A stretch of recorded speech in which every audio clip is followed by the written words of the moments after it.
Night Love. We are back at it for another week. I am Tammy Mack, and he is Don Amici. And Tammy, how was your weekend? My weekend was good. Little relaxation, I guess, this weekend maybe. Went off PCH Highway to a restaurant. My first time actually seeing the devastation of the fires. This is my first time on PCH since the fires in Los Angeles. Yeah, it's traumatic to me. I don't want to go. I used to work over there, and I just don't want to go see all the burnt down areas. It's was it crazy. A lot of the property, you can see the sold sign on a lot of the properties. So people have been buying the land up that the houses have burned down on.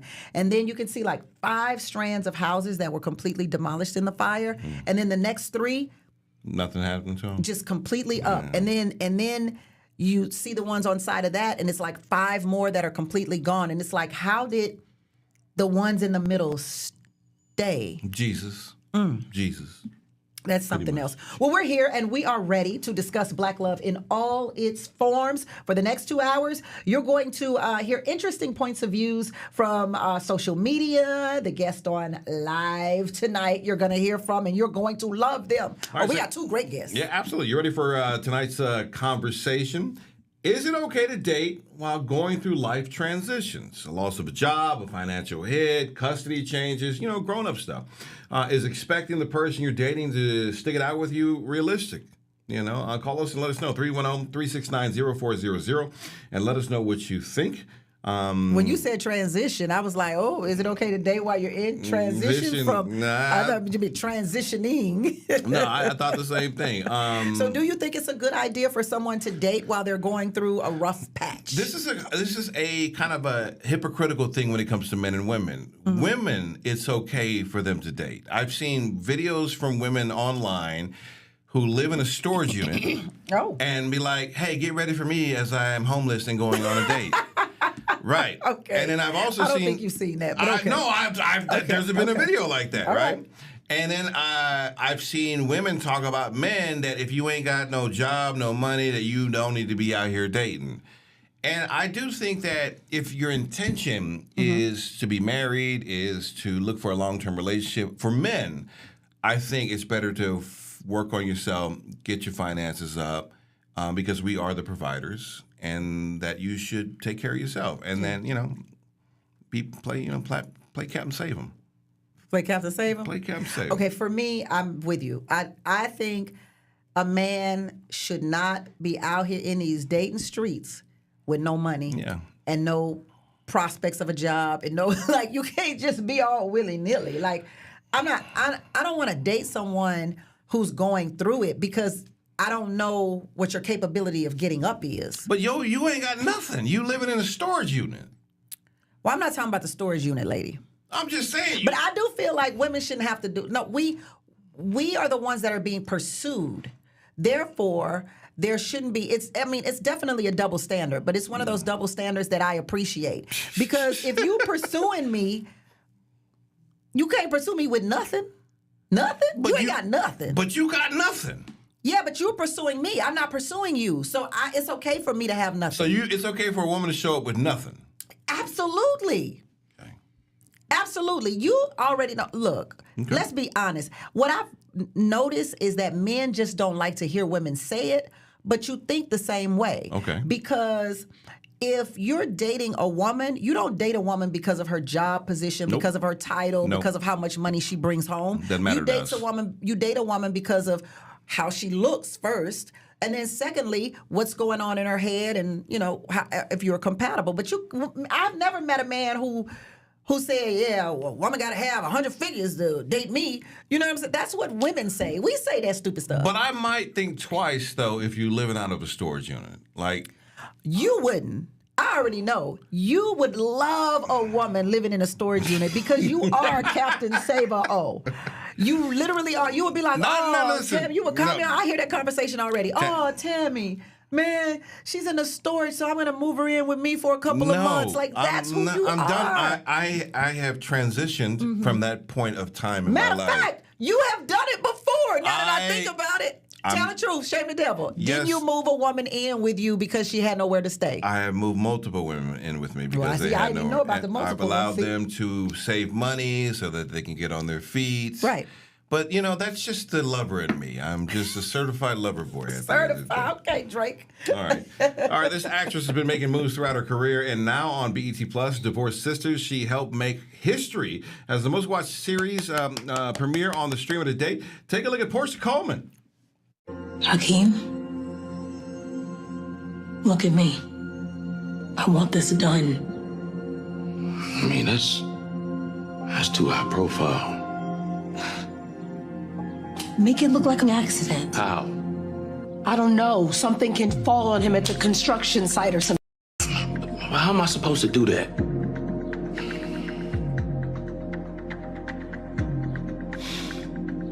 I'ma do you one. I got $500K on his head. Damn. Make it $1 million for both. Cash. Damn. Well, hold on. I know, no, Hakeem, no, hold on. How you gonna get that type of cash without looking suspicious? Hakeem, I got it. It's in a safety deposit box at the bank. You get this done, and I'll show it to you. And that is all yours. All right, Naomi. Okay, Naomi. I see you, Naomi. Come on, Naomi in the building. Hold on, Porscha. Before we get to the good, I'm gonna get to the good. Come on, girl, you all naked in this show. You having all kinds of intimate interactions in this show. I'm like, look at Porscha getting her groove on. No shame. But I was like, yeah, she's the person she's the one for the job. Wow, Tammy, I feel judged. Hey, let me hold something. Let me hold something. What you got for me? The funny thing is that y'all have known me for a while. So all jokes aside, did y'all really watch and be like, what and who is this person? Because both of y'all, I was like, okay, Porscha. Well, but let me just say this. I am so happy for you. Both of us. I am proud of you. And this is what all actors who are in the game, this is what we dream of. And so for you to have a dream fulfilled and to know you for as long as I know you, and we both been out in these streets, you know, banging the pavement. I'm always happy to see somebody who's been banging that pavement get their day. And this is when people say, well, you'll get it when it's the role for you. This literally is the role for you. Wow, that is incredible. And the crazy part about it is that I actually auditioned for a different role on the show. I went out for Tiffany. So if you guys have watched the show, Tiffany is the realtor. She's the one paying her husband alimony. I did a self-tape for that. And then in person 2 days later, Tyler was there. And 30 seconds in, he was like, great job, but no, we need you to read for Naomi. And I was like, okay, who's that? And literally they said, go outside. I got the sides handed in my face and I had about 10 minutes and I had to walk back in the room and deliver who I thought Naomi was. And I didn't even use the paper. I looked at it and I said, no, they gonna get this girl, right? I know that's right. And sure enough, on the spot, I got the job and a lot of us match and just like that. So I'm grateful for Tyler for seeing that, okay, she may have went in for this role, but I envision her as that. And we all look at each other now and say, girl, ain't no way you could have did this role or I could have did that one. I think we fit our roles so well. So what, did you audition in LA and then call back in Atlanta or what? No, it was a self-tape. So I self-tape, turned that in, and then the callback was in LA. So Tyler was there. In the room also was Devon and Kadeen, and I had no idea they were already a part of the show. Oh, Devon Franklin. Yeah. Devon Franklin, yes, who plays our good old preacher on the show. So many people, and I've already known Devon for a while. I already knew LaToya, but I didn't even know she was a part of the project. She was supposed to be at the callback, and her plane got like stuck. I guess she was snowed in Houston. Yeah. So Porscha, what's your favorite thing about Naomi? She's uninhibited, and I actually love that because I feel like there's so many roles that I've played where it's like the girl next door or the all put together kind of girl. And to me, Naomi is very just off the cuff. And I love that. It's so freeing to see sides and you're like, okay, I can really take this and run with it. And Tyler kept so much of the ad-libbing that I did. And so much of the free nuances that I felt that was just going to add some dynamic. Even the scene when we're all at this last episode and I'm going one by one talking about my homegirls, there's certain things in there that was not in the script. When I said, Geneva, you my day one. And what about you, Sheeta? You look nice. All these little things I was like kind of putting in. Because if you have a group of 5 girls, especially if we've been friends for 20 years, there's going to be nuances. There's going to be things that really make you guys look like this friend group is so strong. And we really have developed that by the time we filmed. Wow. I love it. So Tyler like allows you a little freedom to kind of move around from the script. Absolutely. And here's the thing. What you're seeing is all one take of things. Like they say, Tyler Perry does one take. When I tell you it's all one take. He has so many cameras that are running at one time. It's like a master class because as an actor, you're used to doing a scene. Okay, they're going to reset. You do it again. Oh, we got to get the over. We're going to do it again. You probably are doing the scene 5 times. What? In Tyler Perry's world, you do that thing one time, all the cameras are catching what you're doing, and all you do is work the room. There are no marks. So when I open the door and I decide to go over there to go grab the bottle at the counter, oh, say, wow. So the whole scene is one take. All one take. It's the craziest thing you've ever experienced, but in the greatest way. You're like, dang, that made it so easy. You come and you do your one take and he's going to work around you. So everything you're seeing, we didn't work our way to where this. I mean, should you have? You sit on the Senate Judiciary Committee. Senator What's special about the show? For years has been trying to get flight records and other information about Epstein. So special about the show, I definitely feel has to be like the camaraderie that I feel like all of us have. The friend group is so strong. We are girl power. Can you guys hear me still? No, okay. No, what we did, but we got you. I think it was it. Yeah, okay, there we go. We got you. That got kicked in. I'm like, what was that? Okay, so no, I think that what's so special about the show has to be the girl camaraderie that we have. And even though we have certain dynamics where we're coming at each other, the root of the show is based on friendship. You can have friends, but guess what? You guys are not always going to get along. And I do love the fact that Tyler is putting those storylines in there to where you're watching. You're like, yeah, I did have that situation with my homegirl before, but how did you guys fix it? Right. How did you guys recover from what happened? And that's what I think he's brilliant at, writing on paper. And then, of course, it's the actor's job to bring that to life. And I think that's what we're seeing is 5 girls that have different dynamics, different personalities, and how they really intertwine. Because like me and Bridget, we're probably like polar opposites.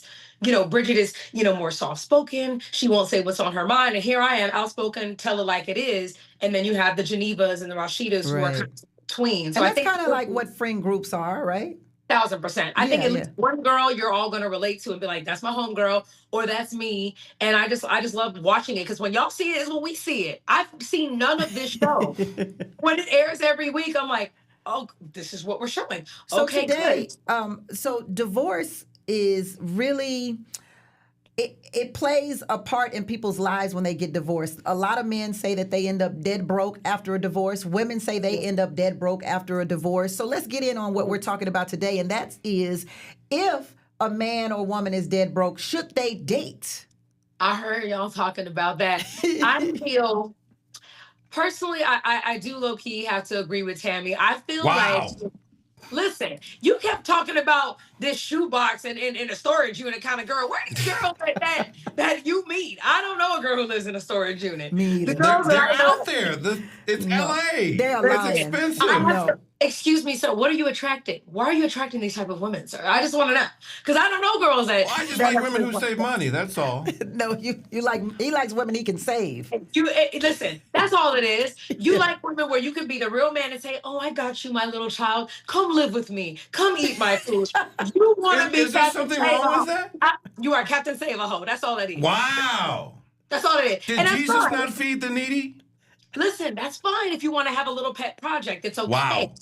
But you see the true person come out for one when they're broke, when they're going through something, when they ain't got nothing, and also when they have a lot. So I don't mind seeing you when you're down, but I also need to see what is your potential and where you plan on being at. Because so many girls waste time with a guy, oh, he has potential. He's going to get there.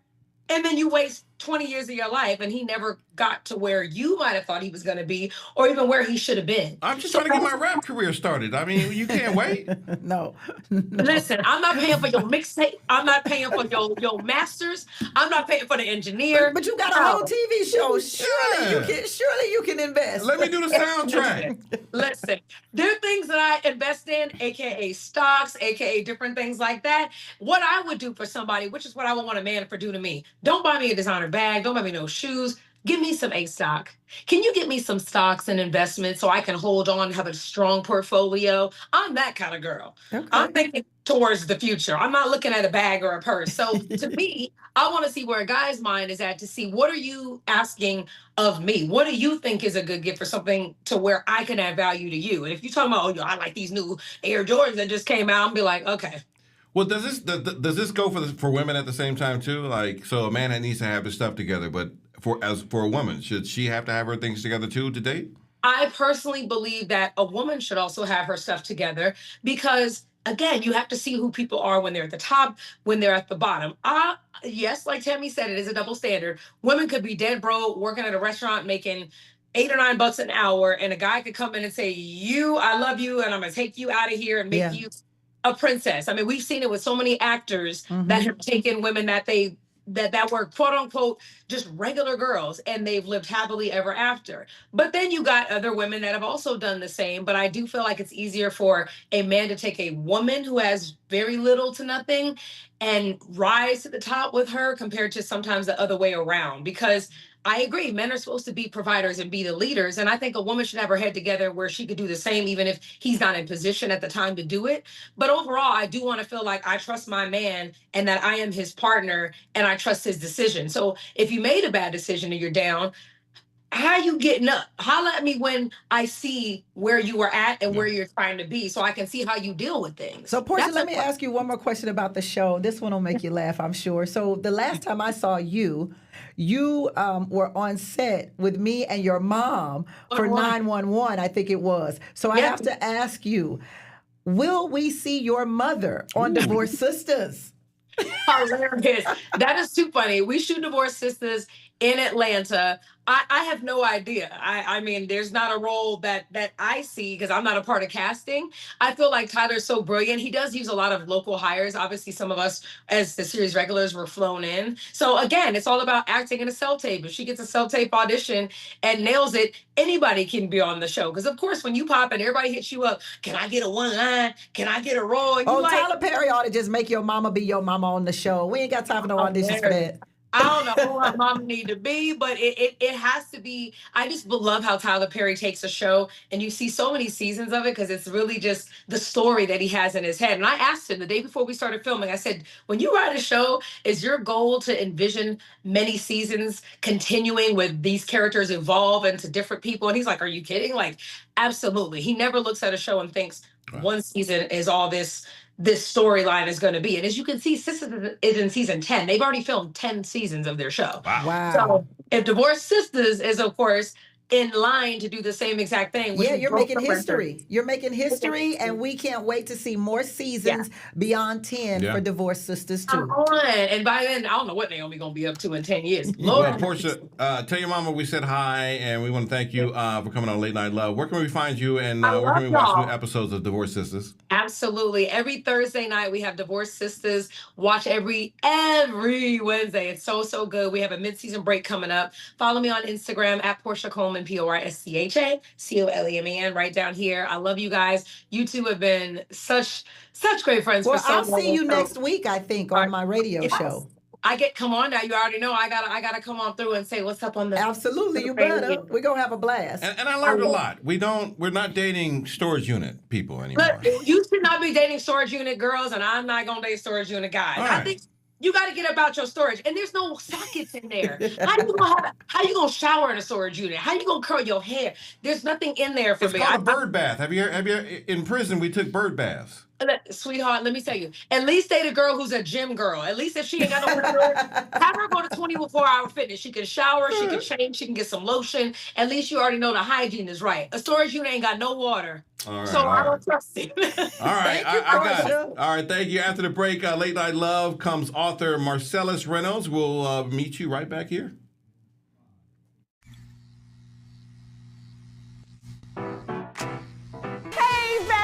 What is a bestie? I like you.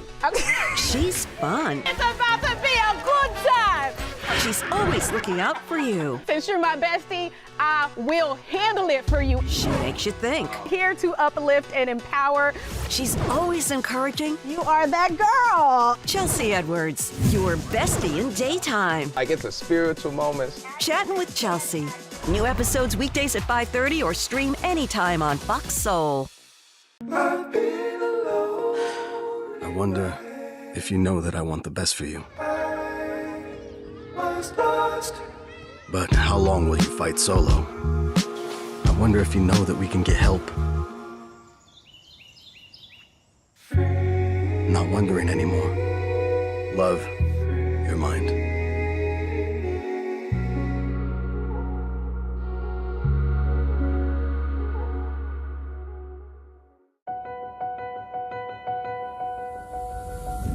As we work to get through these times together, you may not be thinking about blood donation, but blood is needed to save the lives of people who are sick with a range of illnesses.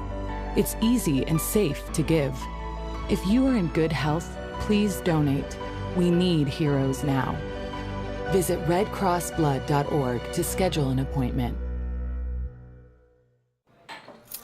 What do you think you're doing, Kevin? Was just gonna drive home. There are several warning signs present that you shouldn't be driving. Like hearing voices? Like your text-to-emoji ratio? Oh man, the selfies. Selfie, nailed it. We all have warning signs that let us know that we're probably not okay to drive. Mine is pretending to be your subconscious. Greg, come on man, let's split a ride home. Welcome back to Late Night Love. Get into tonight's discussion. Should someone who just lost a job or having financial challenges stop dating until their circumstances improve? Yes. Click the Zoom link on the Late Night Love YouTube channel or drop your comment in the chat. You might hear your comment on tonight's show. Has there ever been a time in life where you were dating someone who you liked and broke things off because a big change happened in your life? Yeah, I told a young lady that I was like, I don't want to mess up your life. I got a lot of mess going on in my life. And so you broke it off with her? Yeah. I was seeing a couple of women at the same time, but I really cared about her, and I was like, I can't. I care about you too much to bring you into this rotation. Into this haberdashery of orgy? Well, I mean, it was a commune. Well, if something has changed in your life, just give us a call, 310-369-0400, or you can actually zoom in if you want us to see that pretty face of yours. Just zoom it on in by clicking the link on our YouTube channel, and you can also chat with us, okay? Chat with us if you don't want to talk, if you don't want to be seen. Then just chat on the YouTube. We got all kinds of ways for you to keep in touch with us. Alana, I sound like I'm saying Atlanta, but I'm saying Alana. Alana admits dating unemployed isn't a good idea for her. Take a look. Right now, I'm in a space where I'm not dating anybody. And it's just so peaceful. And I love waking up, not checking my phone, like, did he text me, did he call me, like, worrying about their whereabouts, worrying about if they're safe or not, worrying about if they ate or not. Like, that's how I feel right now. Just, I'm just chilling, you know? A man gonna come, but I just love just worrying about me right now. Okay, I'm unemployed. Y'all know this. I'm not working right now. That means I got a lot of time on my hands. And me having a whole bunch of time on my hands means I got too much time on my hands to be worried about. That's why I don't want one. Because I'll be outside, at your window, at your door, at your mama's house. I'm not trying to do all that. Not for real. I don't even be doing stuff like that. But I'm an overthinker. So No, me being unemployed and dating is not healthy. It's not for my health. I can't. So I'm gonna have to draw the line right there. We gotta pick a struggle, either dating or unemployed. Right now we're on unemployed.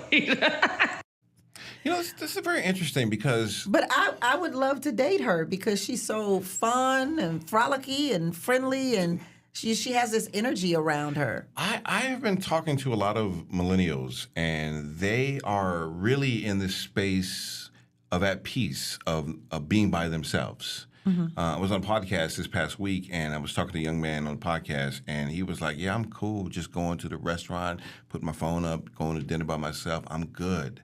And I think it's a scary place to kind of be because you get comfortable in that situation of being at peace, mm-hmm. not having to worry about someone else, and you may never get out of that space. So what? Well, I mean...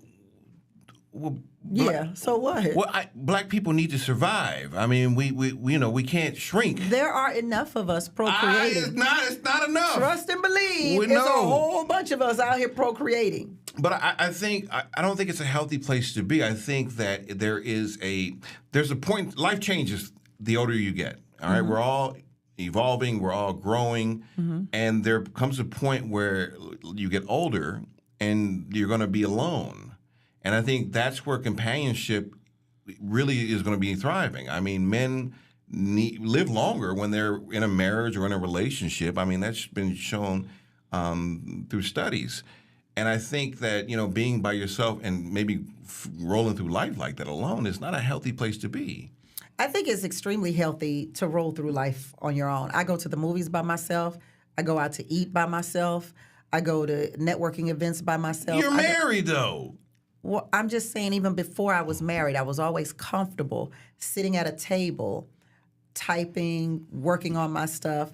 And I think being alone, what it does is it allows you to be more intimate with yourself, to know yourself, so that when someone does come along, you can quickly recognize the red flags and the green flags. Well, I think there is a benefit to being by yourself and being comfortable being alone so that you're not jumping from relationship to relationship to relationship. But it's a very slippery slope because if you're in that space too long, mm-hmm. you will be like, I don't want anybody to interrupt that space. Like if you're sitting there and you just enjoy your peace, who's to say like a wonderful relationship you could come by and you're like, I'm good. I'm comfortable being by myself. I don't want you interrupting my peace. You know what I'm saying? Because I like it. You get used to the aloneness, and I don't think that's a healthy place to be long term. I think it's good to get to know yourself and be comfortable, so you're not jumping from place to place. But long term, I don't think it's a healthy place to be. Well, everybody doesn't get married though, and then there are some people who get married and they lose a husband or wife, or they get divorced and they don't want to get married again. So in that instance, they would be spending the rest of their lives alone. So what's the difference? I guess we could sit there and say, I'm old school, so that's my philosophy, but there are some that are younger that says they got enough platonic relationships to kind of be like, I don't need necessarily to be in a relationship. I've got enough community around me instead of a romantic relationship to have enough interaction behind me. But I can see that. I just believe that, I believe that we were made to cohabitate and be together. Yeah, a lot of cohabitating that's going on is a hot mess, and I would rather not be cohabitating than be in the midst of a hot mess, that's for sure. So Bishop Greg Davis thinks dating a man with no job is one of the worst things that a woman can do. So the worst dating advice that I've ever heard, somebody asked me, what's the worst dating advice I've ever heard? For a woman to go out with a man that's not working, to date a man that's not working, to invest in a man that's not working, hasn't worked, not even looking for a job, always between jobs, and to try to help him. He's not showing you leadership ability. He's not showing you that he can take care of you. He hasn't had a job in a while. He's not looking for a job. But somehow, ladies believe in a pipe dream. Oh, he's going to get better. Oh, I know if I can get him together. That's the worst thing in the world for somebody to tell, oh yeah, you should work with him because, he has purpose, he has possibility, he has potential. Don't date nobody for their potential, especially if they're not showing you that they have potential. Potential is untapped resources that somebody have. They got to already have something going also.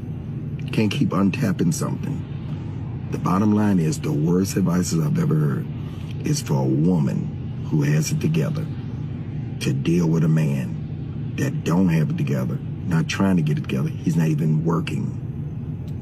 Be with somebody that at least has started, not somebody that's not even starting. All right, Santa Claus over here speaking the truth. Now, listen, I want to say this. We tend to paint with a broad brush. Not every man who doesn't have a job is some lazy bum sitting on his behind doing nothing. I don't think he said that. I mean, he clearly said if he's not trying. Look, my Sunday school teacher told me potential means nothing. Like literally, the word potential means nothing. So she was like, so don't go after a man with potential. It means nothing. But I think it's very difficult to be with somebody when they're down because you don't know what their level of achievement is. You don't know what their level of motivation is. How do you know what's going on with him if he has nothing? Like, why do you have nothing? Why are you still searching? What is going on in your world? And it also depends on age. You know, it's a very interesting thing because I would want you to be with me when I'm down. Because if you're with me when I'm down, that means when I'm back up. You gonna leave. I'm not gonna leave. It means that I can trust you and that you've been down with me since I was down. Mm-hmm. We gonna ball out when I'm up. Yeah, that's not usually what happens to women who support their men through medical school and through law school. They support them all the way, and then after that, the man drops them for a younger woman with bigger breasts and firmer butt. Well, that's not a man then. That's not a man. I don't think that's not a quality man. I mean, I think a real man will be like, hey, look, I'm down right now, but I've been up and I'm gonna get back up.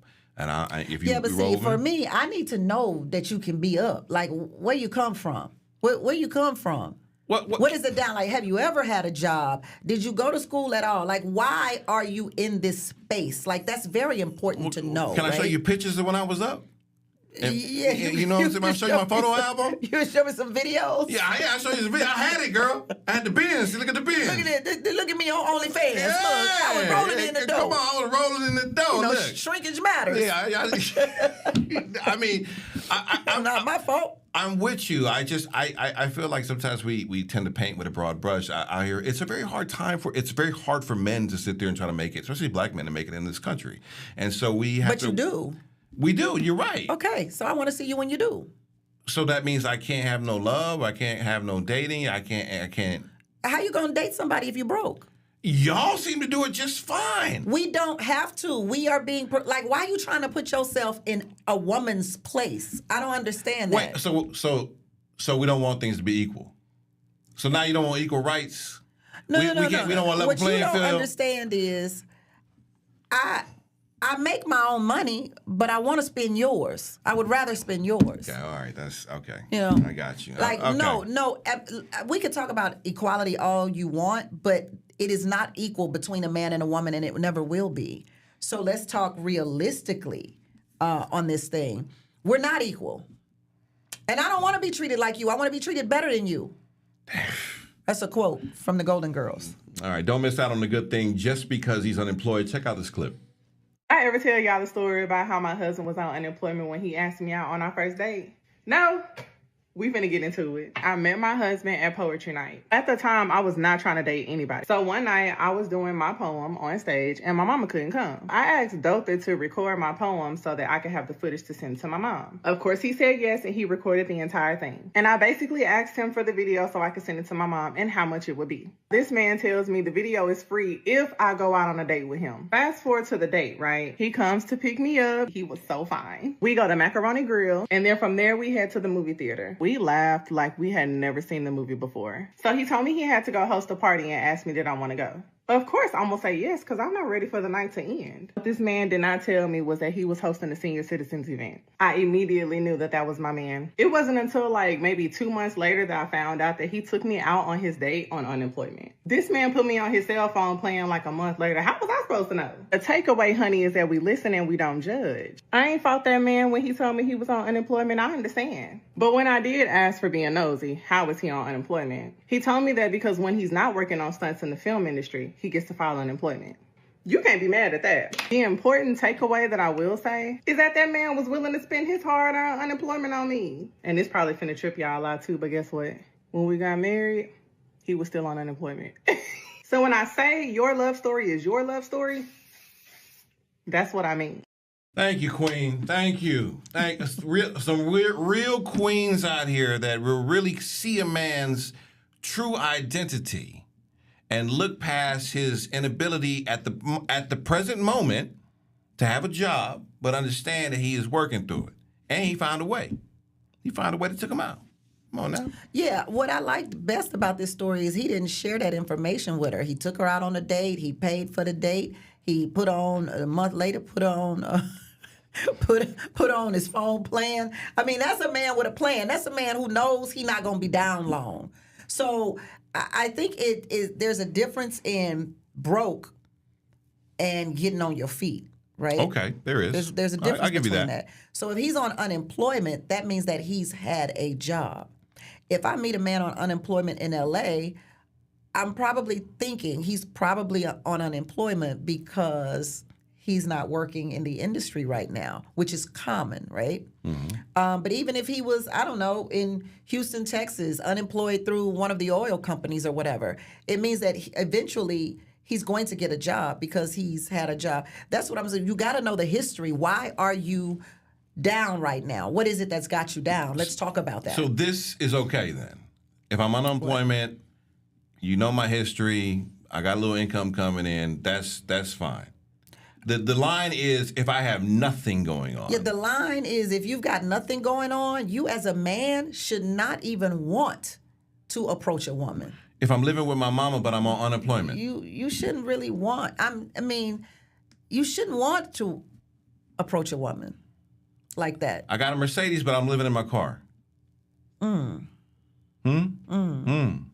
got a house but I'm renting it out. And I'm living in my car. What do you think? Yeah, I think situations. Situations? Different situations. You know, if you own a whole house, I might think you got some financial responsibility there if you're living in your car. Oh, okay. So it could just be a choice. You know what I'm saying? Hey, I got this house. It's just me. I don't really need to live in this 3-bedroom. Let me make some extra money, rent it out.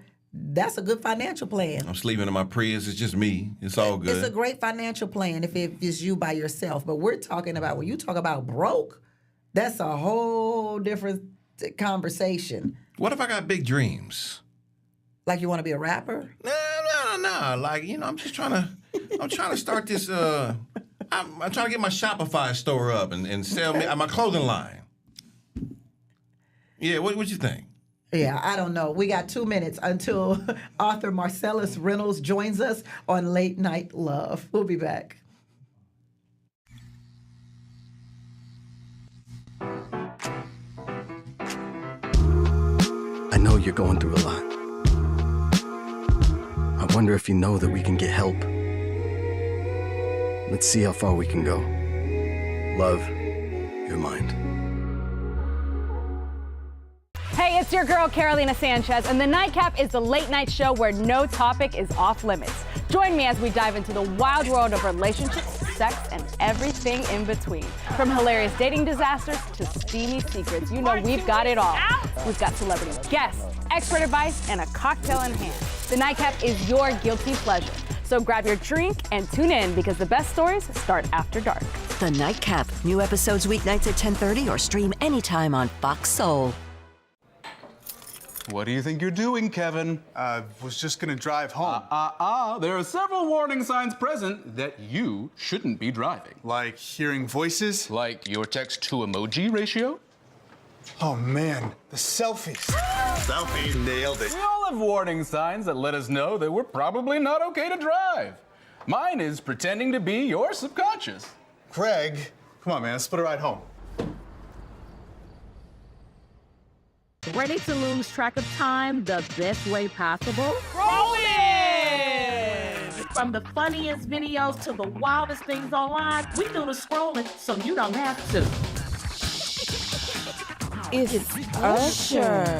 He had that synthetic hair melting. You hear me? Why y'all talking about that lady hair like that? Ain't he alone? Catch us every weeknight, 7 p.m. Central on Fox Soul. Louder for the people in the back. I know you're going through a lot. I wonder if you know that we can get help. Let's see how far we can go. Love, your mind. Welcome back to Late Night Love. My name is Don Amici, the wonderful Tammy Mack with us. Did you break things off with someone you liked when it got hard? Tell us why. Call the number on the screen or go to our YouTube channel, chat, and click on the Zoom link and tell us your story. Executive producer, author, and media personality Marcellas Reynolds created 3 beautiful books about Black women and the amazing marks they left on entertainment. Take a look at this. Impactful, sublime. Those are just some of the words used to describe the new series, Supreme Models, now airing on YouTube. Take a look.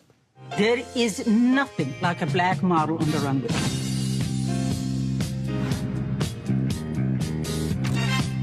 This is the Black Girls Coalition. If it wasn't for them, we would have been overlooked. We can't move forward without Black creativity. The new generation, they want a revolution. How can you not love this melanin? Okay, how can you not? Supreme Models shows how Black models actually fought racism and permanently changed beauty standards. Our friend, fashion expert Marcellas Reynolds, is the executive producer alongside that other voice that you heard there. Iman. Yes, and we're going to get to that in a second. Thank you for being here. Thank you for having me. I'm so excited. This is just beautiful, beautiful. It's beautiful work. I think a lot of times people have this misguided belief that fashion is just some vain obsession with clothes. But the history of fashion is important. The history of fashion is important. One of the main things I want to communicate with this documentary is that the journey of the Black model really runs alongside the journey of the Black person in the United States. It's almost like I say in the documentary, the Black model is the Valkyrie. She gets the message out first. And it's really the same struggles in this beautiful business that Black people endure every single day. All right, we got to welcome Marcellas to Late Night Love. Marcellas, Hey, how are you? Oh, you look to be great. You all robed up in your 5-star hotel plush robe. Okay, I see you, Marcellas. Yes. Marcellas, I want to say this. I had a makeup artist doing my makeup just on Sunday, right? And she said that she went to a concert at the Hollywood Bowl the other day, and she did not know who the singer was, but the singer was amazing. Can I tell you who the singer was, Marcellas? Who was the singer? Grace Jones. How did she not know who Grace Jones is? How did she not know Grace Jones? Iconic. Iconic. But I say that to ask, are we in this generation that has no clue about the history and level of our excellence and our greatness? One of the reasons, so I have 3 books now. I have Supreme Models, Supreme Actresses, and the latest just came out, it's Supreme Sirens. And Supreme Sirens is just on what we're talking about, Missy Elliott on the cover. It's about this idea that there's a whole generation of kids that are being raised on Instagram and TikTok that have no idea who these modern, and they are modern. People should know who Grace Jones is. When Rihanna references Grace Jones, when Beyonce goes back for her last album before Cowboy Carter and pulls Grace Jones out of retirement, basically, and puts her on, it's because that is the woman that inspired 2 of the current greatest women in music. Yeah. Grace Jones opened the door for an artist like Rihanna. Grace Jones opened the door for an artist like Beyonce and Lizzo and Doja Cat and so many other incredible acts. Even white artists reference Grace Jones. Lady Gaga talks about how Grace Jones was her inspiration in her early career. So how do we have these kids who don't know who Grace Jones is? Why do you think that is? Is it apathy? We ain't teaching these babies. No. No, you're right. Why are you laughing? That's it.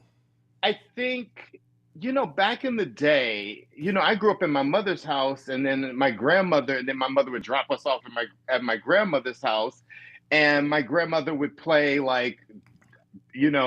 Patsy Cline, and then she would play Ella Fitzgerald, and then she would play Billie Holiday, and then she would play something like super contemporary. And so you learned how to have this appreciation for not just Black artists, but white artists for different genres of music. So I grew up, very much in like the 70s, feeling the things that were the 70s, like Roberta Flack or Shaka Khan and Rufus or blah, blah, blah. But I also had this reverence for people like Ella Fitzgerald. On Sundays, my grandmother would all of a sudden be playing like Marian Anderson, and she would be playing Mahalia Jackson. So I grew up with this idea that this reverence for the icons, this reverence for the past, and I don't think we're necessarily getting that anymore. Yeah, we just lost actor, musician, and poet Malcolm Jamal Warner of The Cosby Show, Malcolm and Eddie. And I was going through his clips, and one of the clips he talks about how his father made him during summer school read these books about Black heroes. And one of his favorite books became a poetry book by Malcolm X, which made him love poetry and become interested in poetry when he was a child, long before The Cosby Show. And so I wonder about your books. Are your books shaping the narrative about Black women and our contributions to mainstream culture? Can the women or men hold and look at your book like Malcolm Jamal Warner was reading these books about? Thank you. Cue the books. Cue the books, please. Look at Viola. Oh, I love that picture. I have that book. I have the first one.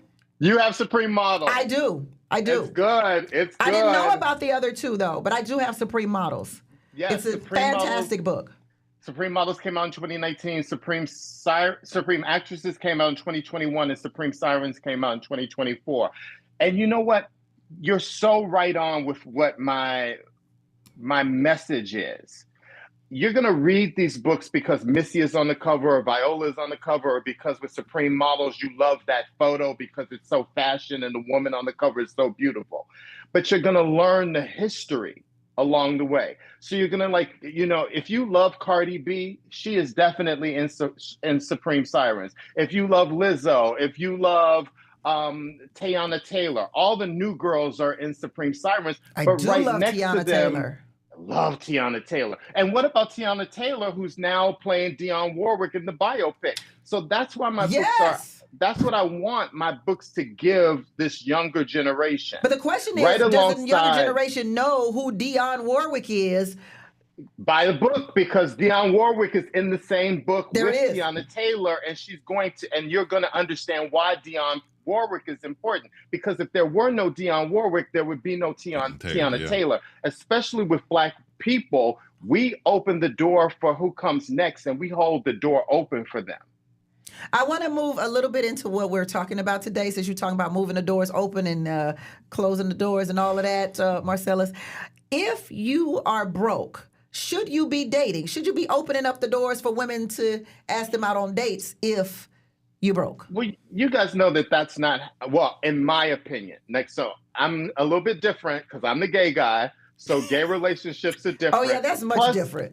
I'm the gay guy that also is the bestie of a million beautiful, accomplished, maybe not so accomplished girls. So I get both ends of it. In my opinion, dating is about power for men, and it's about desperation for women. What? Yes. Okay, so let me. Before you slip my throat. You slip my throat. I thought you were going to say, but being a princess or something like that. No. Okay, so there's two levels. There's two different kinds of desperation in my estimation, from my crew of women that I've been with over my entire life. You're either desperate because you want to find a man because society has told you that you're not complete until you have a man. So now you want a man because you want to get married. You want a man because you want to have children. And therefore, it opens up this idea that you will accept, if you're not getting good quality men, you'll accept whatever comes your way. So should that man that doesn't have anything or is damaged, who has work to do in his real life, should he be dating? No. But there is a woman out there that is willing to overlook the fact that he's homeless, that he has mental problems, that he is an abuser, that he's this, that, and anything else, because he fits that bill of, I need to be in a relationship with someone. Okay. So where do I find these women at? That's where that desperate. Now you need to stop. Right. Thank you, Marcellas. He need to stop. He good looking and he got a job, so you know that yeah, things are wider. Well, I was gonna say has no kids, but you know when your kid is grown, you have no kids. So yeah, yeah. That's always been my when I have all these great girlfriends who are accomplished. They have jobs, they have their own money. And then it gets to the point where it's like, well, it's so hard to find a man. So then all of a sudden your checklist gets a little bit lower. You know what I mean? Yeah. That bar gets a little bit lower, actually. The standards get a little bit lower. That little list you made when you were 21. Exactly. And now you're 41, you have to cut half the stuff off the list. You have to cut half the stuff off. He don't have to make as much as you. He don't have to make anything. You know, is he nice? Is he clean? Do he bathe? Do he brush his teeth? You know, do you have to? Does the penis still work? You know, like that's all I need to know. Or do I have to go buy them little blue pills for you? Do we have to buy blue chews? And do I have to pay for them? Can he pay for them? Do you think capitalism has messed up romance? I definitely think capitalism has messed up romance in the same manner in which we're raising these kids who have no idea who Grace Jones is. Yeah. And if they don't know who Grace Jones is, they definitely don't know who Ella Fitzgerald or Billie Holiday or like Lena Horne are. We're also raising this generation of children who look at women like Kim Kardashian and any of the Kardashians, or look at these women from Basketball Wives and they think the sum total of my being is my body and how I look.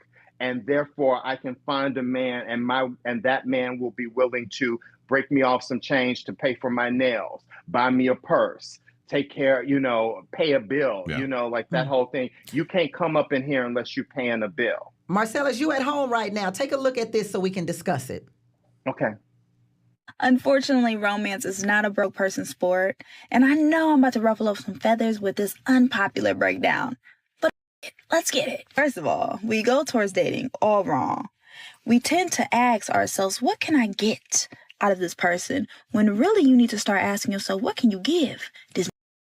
Now, thanks to capitalism, most people equate receiving gifts as love. So we would rather have flowers that will die in a week and a diamond ring because it symbolizes value and worth and love. We have been bamboozled to think that if a relationship is not going towards walking down the aisle, it's a failure. So capitalism literally convinced us that we need to spend so much money so other people can watch us kiss. We throw this big shebang because we are willingly saying bye-bye to our freedom. They got us good. I love her. Absolutely. I write her a letter. What's your thoughts, Marcellas? It's always been like that, right? Mm-hmm. Like Gwen Guthrie, right? No romance without finance. Yeah, nothing going on but the rent. Ain't nothing going on but the rent. It's always been like that. And I think you could say maybe in the Black community, it's always been like that, but we know it's always been like that in every community. And I think it's smart for women to think like that. It's smart for them to think if I've got kids or if I want kids, you have to be able to provide for me and you have to be able to provide for this family. Now, I do think that it's stupid it's one-sided and a little low-sided to think, oh, it's about the purse. Oh, it's about the shoes. Oh, it's about the things. Unless the thing is like buying me a house, unless the thing is about like playing the stock market, unless the thing is about building long term, then you're thinking low. If it's just about, oh, come over here and pay for my cell phone once for the month, or putting me on his cell phone plan. Right. Okay, so he's got $50 extra to put you on his cell phone plan per month. Like, no, you want to be building towards something that's real. Yeah. You know what I mean? Yeah. That's really about like creating generational wealth. Yeah. Do you think it's realistic to stay with someone while you're trying to navigate, or while they're trying to navigate their life shifts? When I think of the big shifts in my personal life, like I took a year off from my life to write my first book. And that was all I could think about. If I had been thinking about chasing after some woman's son who probably didn't raise that son right, so now I got to worry about like parenting him and making sure he ain't out in the street, and making sure he eating, and making sure that he ain't out there with somebody else instead of me. If I had spent that pivotal moment in my life worried about somebody else and their machinations, it would have definitely kept me from this goal. Now, when I think about things that have times when things have been very hard, let's say when my grandmother was dying and she died after a prolonged illness, and I did have a boyfriend during that moment who actually was emotionally there for me while I was trying to be emotionally there for my mother and for my brother and for my brothers and for my family. So I see it from both ends. Was I there enough for my boyfriend when my grandmother was dying? No, because my focus was with my family, but he was there for me. Yeah. And I'll always be grateful for him for that. Would I have been a good boyfriend when I was out here like trying to do the book, or at certain times when I've been on a series and I've been working, like 12-hour days, going home, falling into bed to get back up to do it again? I don't have time to be in a relationship with you. I don't have time for the niceties. I don't have time to text you every day or take a break and actually call you. And I know you're going to be upset if you don't get that text in the morning, hi, and you don't get that text at night, bye, and you don't get that call, at lunch. Bye. So, like, would you break it off with somebody if you were in that, and that was your life? Would you say, hey, I just can't do it right now? Like, I just can't deal with the relationship right now? This is crazy, but I actually broke up with somebody around the time that Supreme Models, the documentary, had come out, and I had just finished the third book. A whole lot of stuff went awry for me financially.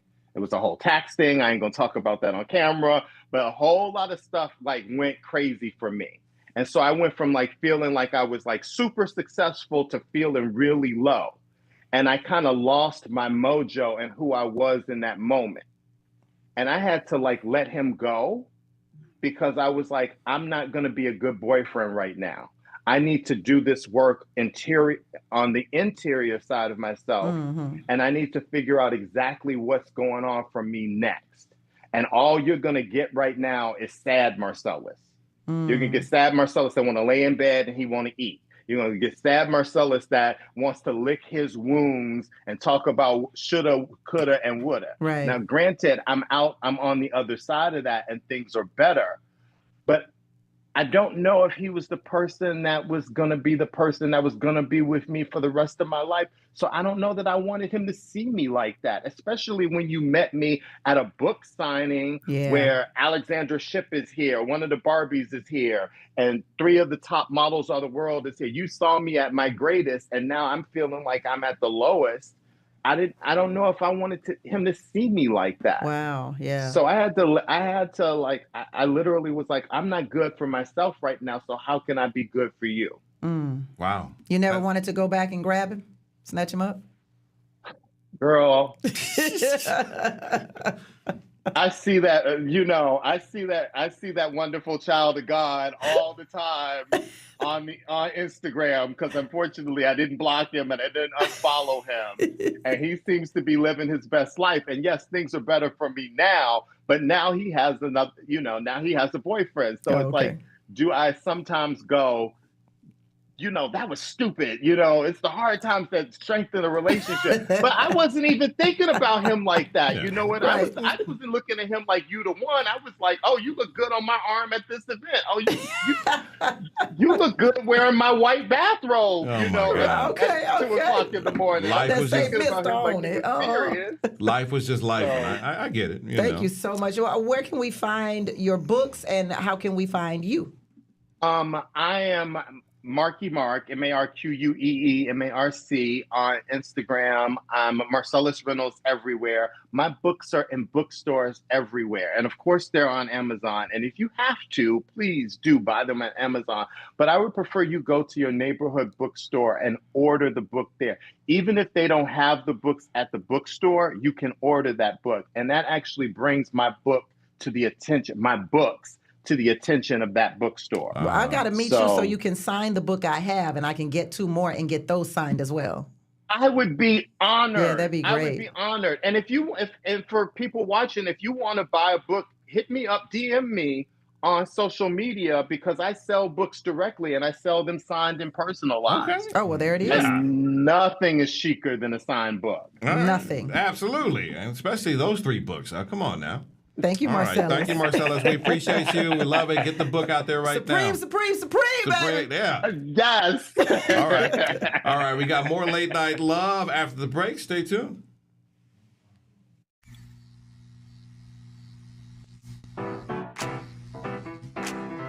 I was a quarterback at Hardaway High School. College first-round draft pick. During the football season, I would stop eating. But I didn't know I was depressed. We didn't have any education behind what mental health was. I started to learn it starts here first. If this is together, I'll be better as a father and as a husband. We have to redefine what being a strong man is and heal, love your mind.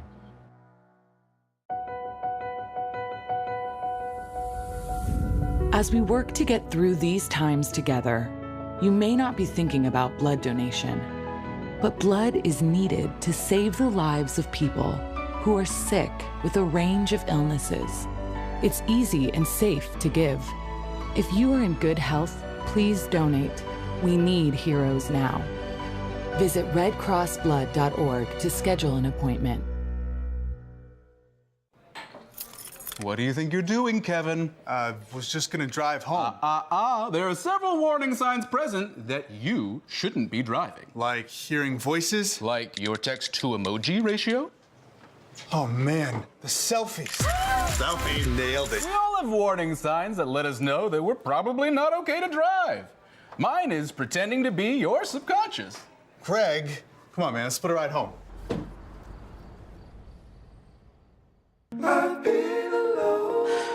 I wonder if you know that I want the best for you. But how long will you fight solo? I wonder if you know that we can get help. Not wondering anymore. Love your mind.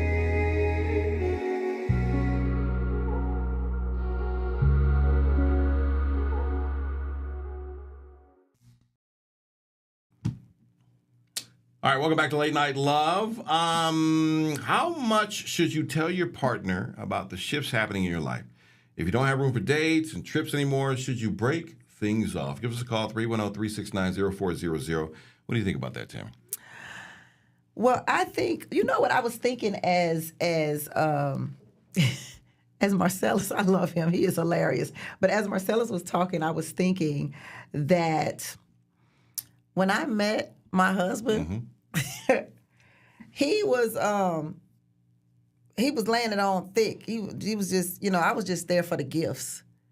Yeah, he was flying you all over the place. Yeah, I was getting flued out. I was just there for the gifts. Buying your mama hats and I was just there for the gifts. I wasn't trying to be married or nothing like that. But he proposed to me when I had no job. When I lost my job, I lost everything. And that's when he proposed to me, when I was at my lowest. Wow, look at you. Yeah. Brokey, huh? All Brokey. Right. Brokey. We all been there, right? Well, I don't know. It's interesting, though. It's just hard for me to sit with the double standard. Now, probably if he would have lost everything after giving me all the gifts, I would have probably been out. If he would have proposed to you when he didn't have he wouldn't have proposed to me when he didn't have no money. That would have never happened. Wow. No, sir. No. No, he wouldn't have proposed to you, or you wouldn't have accepted the proposal? He would never have proposed to me with no income. Not unemployment, none of that? No source of income. He would have never proposed to me. I got these checks coming in a little bit. No? Never would have happened. All right. No. All right. He knows. We knew each other well enough. Okay. Oh, okay. So he knew better. He definitely knew better. Okay. What do Casper and unemployment have in common? Listen to this story. Unemployed man needs to be shot. I'm on a Q train going to Soho, and I see this handsome guy on the platform, like on the same platform as me. And we made eye contact a couple times, and I was like, wait, I think I know you. Like, I feel like I recognized him. So I'm looking at him, keep on looking at him, and he, like, I guess he noticed me first. Recognized me first, because now he's starting to avoid me like the plague.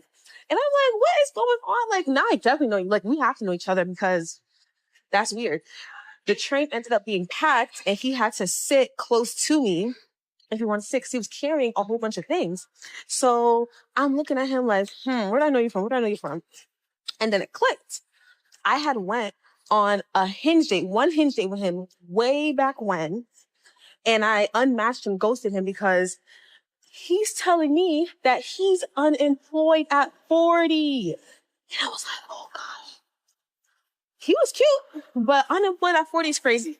And we went to a sushi restaurant, and I didn't really eat my food. We went to some restaurant, and I didn't really eat my food. And so he paid for my food. The bill came out to like $60, which is not a lot of money for two people.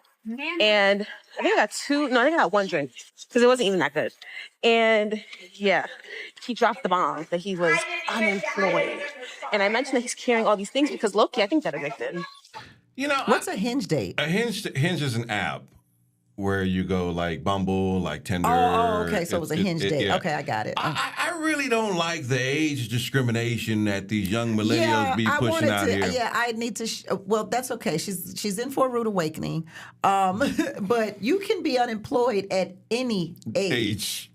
Hitler. And wait till you get older. Wait till you get older, because it's really going to hit you like... Oh, it's really good. You're not going to want to date anybody if you're 41 and unemployed, if you're 45 and unemployed, if you're 50 and unemployed.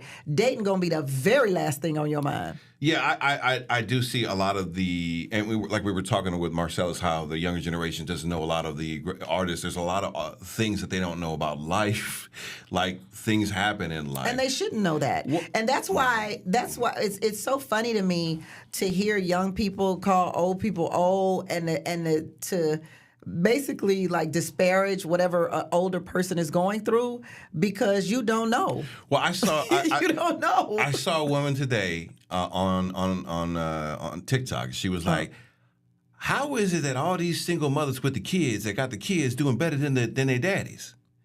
How is it that they out here taking trips and they take care of the kids and they doing better than the daddies and the daddies ain't got $50?"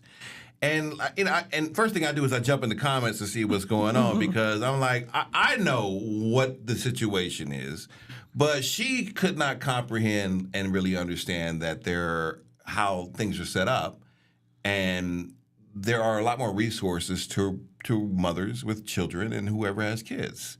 Not to say that the women aren't taking care of their kids by themselves, but there are resources set up, and compared to a man who out here trying to work and paying child support, and maybe he doesn't have the money at all, you know? Yeah, I guess. I don't have no kids. I don't know. I don't know how women, and I will say this, one thing women do, one thing we do, yeah, whether we single, with kids, without kids, is we gonna go on a trip.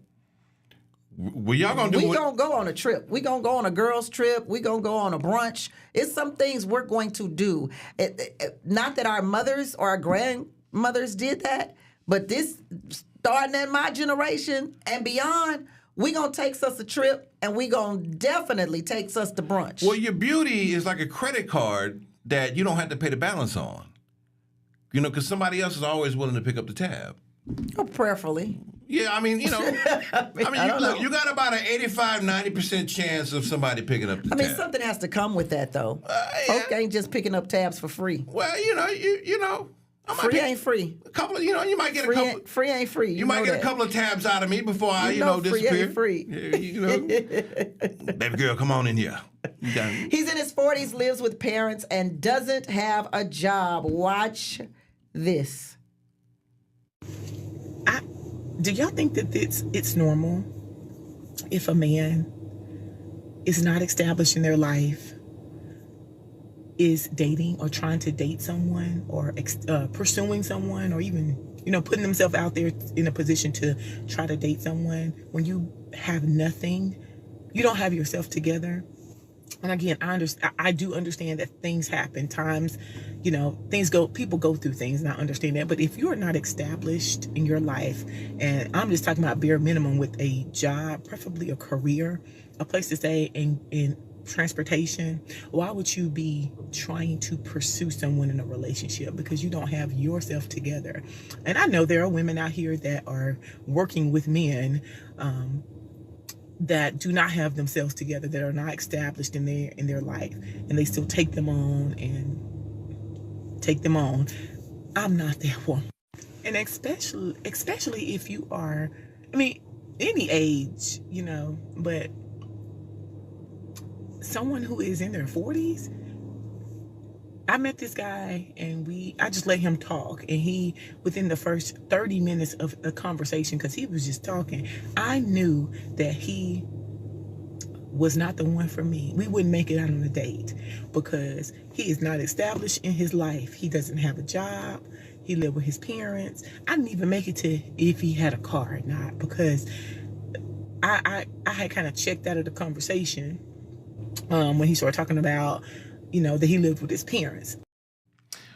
Whatever happened to we can make it together in love? Ain't nobody got time for no good times relationships today. Come on. We are not Florida and James. I'm sorry. This is not the world we live in today. It's just why? not. Why? Not. But I did date, one of my real long-time boyfriends. He was on unemployment when we met. Okay. And then he told me that the days that he didn't call me was because he didn't have money. So when he would disappear, I'd be like, why, brother? Why is he gone? He didn't have money, so he felt like he had to have money in order to date me. So he would only call me when he had money. But he was on unemployment the whole time.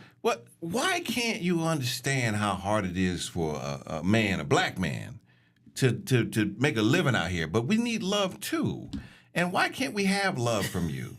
Maybe the love that you can give us would give us some type of motivation or some type of energy. Your mama should have gave you that. Life coach Sean thinks men and women both want big, strong providers. You might want to listen in. Unpopular opinion? We live in a world where a man has to be financially stable just to date a broke woman. See, ladies, I keep trying to tell you, we're not the only ones looking for a big, strong provider. There are some men out here, straight men, who are also looking for a big, strong provider. They want to know what you bring to the table. They want to know if they could go half on some bills, or can you take care of them? They want to know if they can get some princess treatment. They want to know if they could be passenger princess. Like, some of these men are so jealous of women, they want everything they feel that you are entitled to. A man with a provider mentality isn't worried about what you make. He's not worried about your money. He doesn't care what kind of job you have. He doesn't care about the benefits. He doesn't care about any of that, because he's going into the relationship expecting to provide and take care of you and his children. But men like this, you think that you're exposing women, but you're really exposing yourself. You're letting us know that you're broke. You're letting us know that you're stingy and that you're cheap. Because what does it matter? You are so focused on the fact that you do paid labor that you don't fully appreciate her unpaid labor. Because you'll expect this same woman who doesn't make as much money as you, or who doesn't have an actual job, to take care of your kids and to cook and clean for you and to do all of these things to take care of the home. This, because those services are unpaid, doesn't mean they're not valuable. But some men they only think they're amazing because they bring home a paycheck. You wouldn't be able to bring home that paycheck if you were hiring a cook, if you were hiring a maid, if you were hiring a nanny or a surrogate or a tutor or a driver or a therapist. It's like some of you only value money. But yet you'll jump on here and say that women are the ones who are transactional. These are the same men who will call a woman masculine if she starts talking about how much money she makes or her career or her degrees. You say that's masculine. We don't want that. All we care about is women who are fit, friendly, and feminine. Come back for more Late Night Love right after this.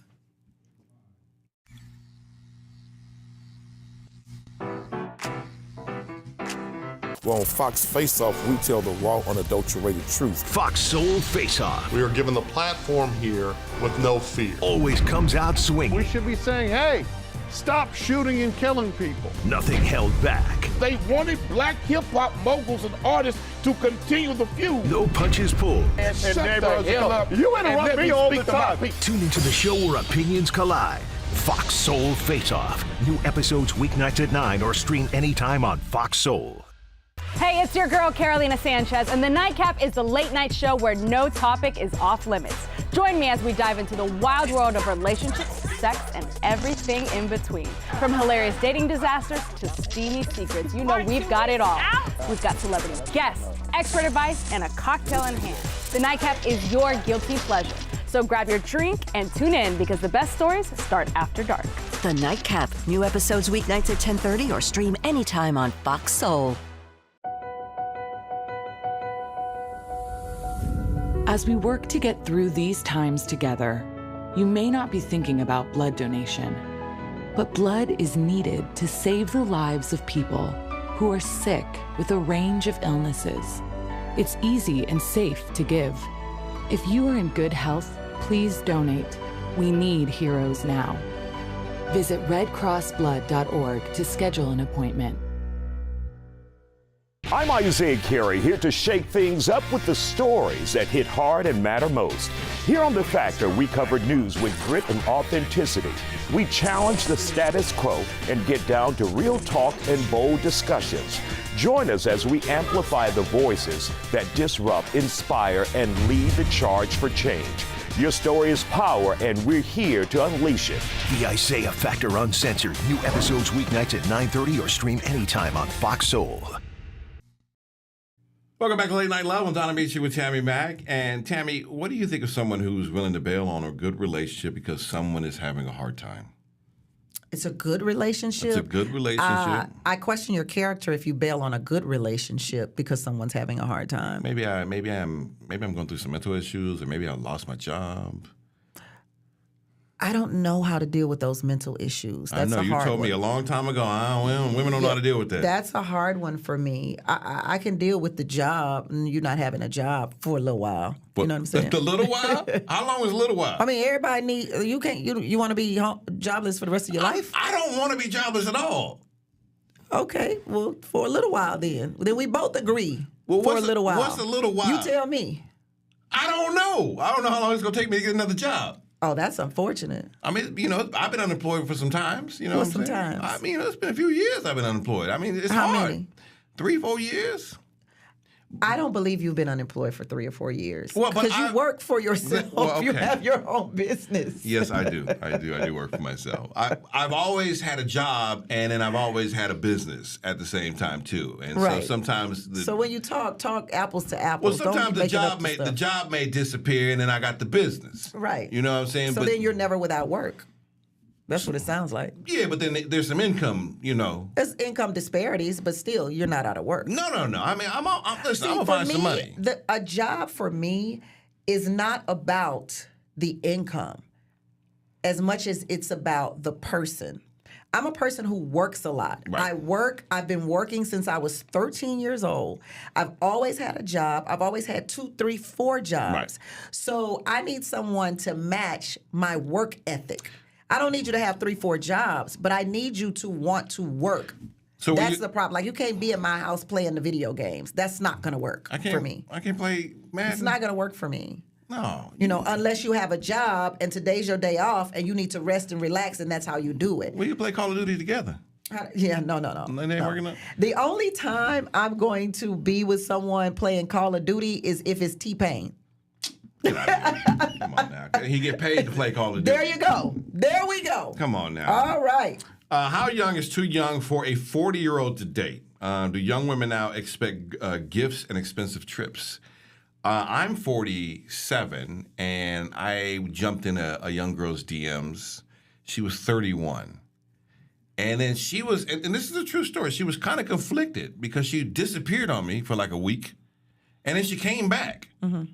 And then she disappeared again. And I'm like, hey, I want to respect the curve. What are we doing here? You know what I'm saying? So she's gone again. Right. So for me, I'm thinking 31 is too young.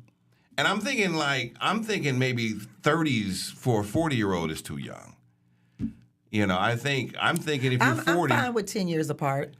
10 years apart? Yeah, if you're 40, you want to date a 30-year-old, cool. You're 40 dating a 20-year-old. That's it's a too bit much. Ridiculous for me, but to each his own. It's legal, so I'm good. It ain't my life, it's your life. I mean, Bill Belichick is having the time of his life with that 26-year-old. Hey, that's what I'm like. Hey, do your thing. What works for you. A lot of people judging people and telling people what's best. You don't know what's best for me. You don't even know me. Right. So I think you got to do what's best for you. But I think there is something about the age gap, because the girl that I was talking to, she came back in my DM and was like, what's up with this age gap? I'm not really, how do you feel about it?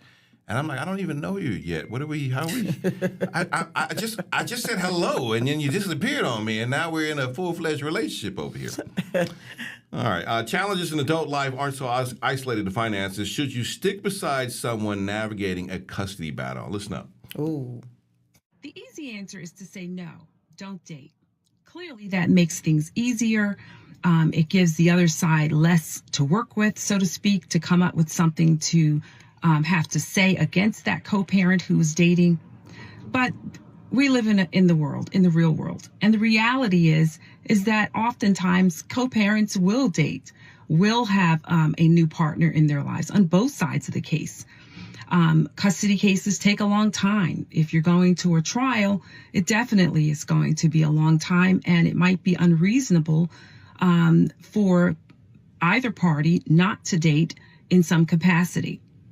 But I think that certain boundaries have to be set, and the scope or the range or level of dating needs to be evaluated to make sure that it doesn't hinder your case. And whatever you do, you need to make sure that your attorney is aware so that he or she is not blindsided in the court, particularly if you're headed for trial. So talk with your attorney about your specific situation to see if it makes the most sense for you to date during your custody case. So this, I've been through stuff like this. And if you are going through a custody dispute, you're going through a divorce, I'm going to say that you need to handle that first. A lot of times these things are very acrimonious, and it can, number one, it can cause issues with your case, but also your attention needs to be on that and your kid. I'm also a firm believer that maybe you shouldn't date if you have kids and you're single dad or single mom. Like maybe your attention should be focused on raising your children. You shouldn't date. Yeah. If you got kids? Yeah. Oh, you done lost your mind. Yeah, you should be raising your kids. When you're in a custody battle, I'm with you on that. When you're in a custody battle, you should not be dating. And I don't even want to say you shouldn't be dating. I want to say more of everything you do needs to be very, very low profile. Mm-hmm. Very, very low profile. So especially if it's one woman or one man, mm-hmm. You need to keep them separate of the BS. Yeah. So that the BS can be handled and they not be like, you want to protect them. Mm-hmm. And you also want to protect your children, right? So let's keep everything separate until we finalize this situation over here and we know that no more drama can be done. Yeah. It's horrible. I hate to see when men go pick up their children from the mother of their child. Yeah. I hate to see the girlfriend in the car. Oh no, that's a big I hate that. I don't know why men do that. I think that is the stupidest, one of the stupid. Now, obviously, if they all got a relationship and everybody friends, that's different. I'm talking about they don't even know who this woman is, and now they got to watch you pick their kids up. Y'all know what I'm trying to say. Look, I'm flustered. I'm mad about that. You don't want to do anything that's going to be triggering to the other co-parent out there and cause an issue. And don't go stepping in landmines. Wise words for couples navigating a layoff. Check this out. I was scrolling on Facebook. I'm on Facebook trying to learn how to make money over there now. And I ended up running across a snippet of a woman. She was getting an interview. In the interview, the man had asked her, how life is going right now and what she got going on. So she bust out. She was like, I'm in the middle of a divorce right now. So he like, you in the middle of a divorce? What's going on? The bitch gonna say, I'm divorcing my husband because he lost his job. That's how the man who was doing the interview was. Like, you divorcing your husband because he lost his job? She said, yes, allow me to break it down. She said when she first met her husband, before they got married, she told him that if you're going to be with me, you're going to have to be a provider. Which a man is supposed to be a provider. They're supposed to be in their masculine nature, right? Okay, cool. So she was like, one day he ended up coming home early from work, and she had ended up asking him what happened. He had told her that they was cutting, like at the job he was at, they was making cuts, and he was one of the people that they cut. She was like, he was out of work for about 30 days, and the bills had came the next month. She was like, he asked her, could she pay the bills for that month until he's able to find a job and step back up financially? She said, nope. She kept going. She was like, well, I did tell him that if I pay the bills for that month, when he get his job back, that means he'll have to pay me back for the bills that I had paid on, while he was out of work. What? Now, I know that a man is supposed to be a provider. I feel like when you get married, you two are one. Y'all are a team. Y'all supposed to be working together to make sure that y'all keep building up everything that y'all have accomplished. Am I right or am I wrong? So, yeah. Well, so here's the thing. That's crazy. Unless you knew the type of woman you got with before you got with her. So, like, if she says, this is the expectation I have out of the relationship. That's what she said. And that this is the type of woman that I am. That's what she said. That's what you're going to get. But here's my thing. When they got married, what did the vow say? What did they vow to God and vow to their family and their friends and to one another? And this is the problem that I'm having over and over with everybody wanting to be married. Everybody wanting to have a wedding, but nobody wanting to be married. Those are two different things. When you get married, you are supposed to love somebody so much that no matter what they go through, you are there. You care about their well-being. You care about their finances. You care about their mental state, their physical state, their emotional state. You care about this person so much that you would die for them. That is what a marriage is about. Till death do us part. Yeah, that's all the other stuff is nothing but a whole bunch of just crazy-minded, immature people wanting a big wedding to show off, and then they get into a marriage and they don't want to be there no more. The woman shouldn't have been married in the first place, and he definitely shouldn't have asked her to do it. Well, the vows and stuff is like the fine print nobody ever reads. The instruction manual. They say it out loud. What do you mean nobody ever reads? Ain't nobody paying attention to that stuff. They say it out loud in front of everybody. Ain't nobody paying attention to that. But here's the thing. I appreciate her for saying that up front. And if that's what her expectation is up front, then you should know that this is what you got to deal with this woman, and that she's going to expect this or don't navigate it. Well, that's what I'm saying. He should have, if she said it from the beginning, she had no business getting married, and he had no business asking her if he knew that. He had no business asking her to marry. Like, why would you ask a woman to marry you? And she done said, yeah, but if you lose your job, I'm leaving. Or why would you ask her to pay the bills when she already told you from the get-go? Why would you ask her to marry you? Because he wanted to marry her. That's the thing. But look, I'm all about you. She was upfront with him about the type of woman that she was and her expectations. I want to know what the vow said. To death do us part until you get a job. My husband is mad at me to this day. He don't even look at our wedding video because I said when the pastor said for richer or poor, I said for richer or richer. And then everybody laughed, and then I just left it at that, and he was like, and you never changed it. Oh, you wrong. I was dead wrong. Is romance for broke people? That's what the Duchess of Wall Street thinks. Check it out. He told me that he would rather be poor and happy than rich and depressed. And I'm like, I would rather cry in a penthouse than in the poorhouse any day. And I should have known from that very first, conversation early on in dating when he said that to me to run for the hills. Because that is not somebody who I'm aligned with the type of life that I want to live. I have no desire to do that. Like, there is no romance without finance. Romance is for broke people. If that's all you have to offer, that means that you're probably broke. And we don't do broke. And we never will do broke. And I should have run for the hills when he said that to me. But no, my dumbass decided to fall in love. And that got me absolutely nothing except heartache and heartbreak. And I have never done that again. And I will never, ever make that decision ever again to be with a man just because I love him. Like, what? Who cares? Like, love is the cherry on the top. It is not everything. Love does not conquer all, especially when you have bills to pay. Have you ever paid your gas or electric bill with a hug? No, I don't think they accept that. That's not a tender of currency that Con Edison is going to ever accept. This is very interesting. She's wounded. Very, very so. but there are women out there who are trained by their parents. I think we spoke to a young lady a few weeks back where she was like, she fell in love for love, and it didn't work out, and her parents told her not to do that. You need to fall in love with somebody who has something. And a lot of mothers and grandmothers and fathers are teaching their children, their daughters especially, to think you don't fall in love with someone who's broke. You fall in love with somebody who has something to offer you. And I think that just is the type of person that some people are at the end of the day. It's a dangerous place to be. When she said fall in love, what does love do? It's like it seems transactional, right? Right, and then but it sounds crazier to be like, yeah, I will say this: if I ever get married again, it's gonna be with a very, very wealthy man. You know what I'm saying? Like, I want to know how it feels on the Will Smith side of the world. I want to know how it feels on the on the Lauren Sanchez side of the world.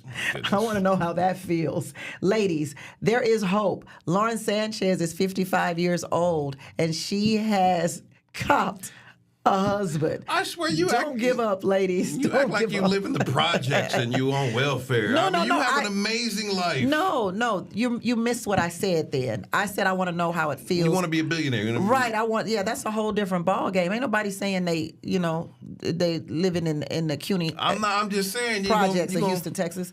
I'm just saying that's a different kind of financial status. The Will Smiths and the Elon Musk and the Jeff Bezos of the world. Are you gonna be waiting on Jeff Bezos hand and foot?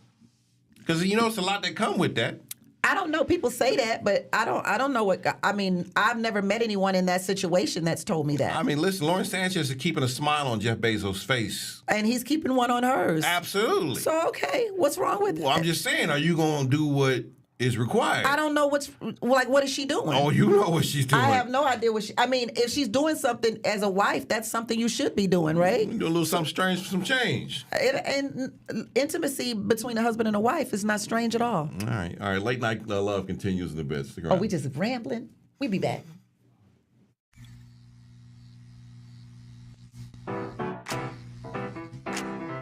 Hey, it's your girl, Carolina Sanchez, and The Nightcap is the late-night show where no topic is off limits. Join me as we dive into the wild world of relationships, sex, and everything in between. From hilarious dating disasters to steamy secrets, we've got it all. We've got celebrity guests, expert advice, and a cocktail in hand. The Nightcap is your guilty pleasure. So grab your drink and tune in because the best stories start after dark. The Nightcap. New episodes weeknights at 10:30 or stream anytime on Fox Soul.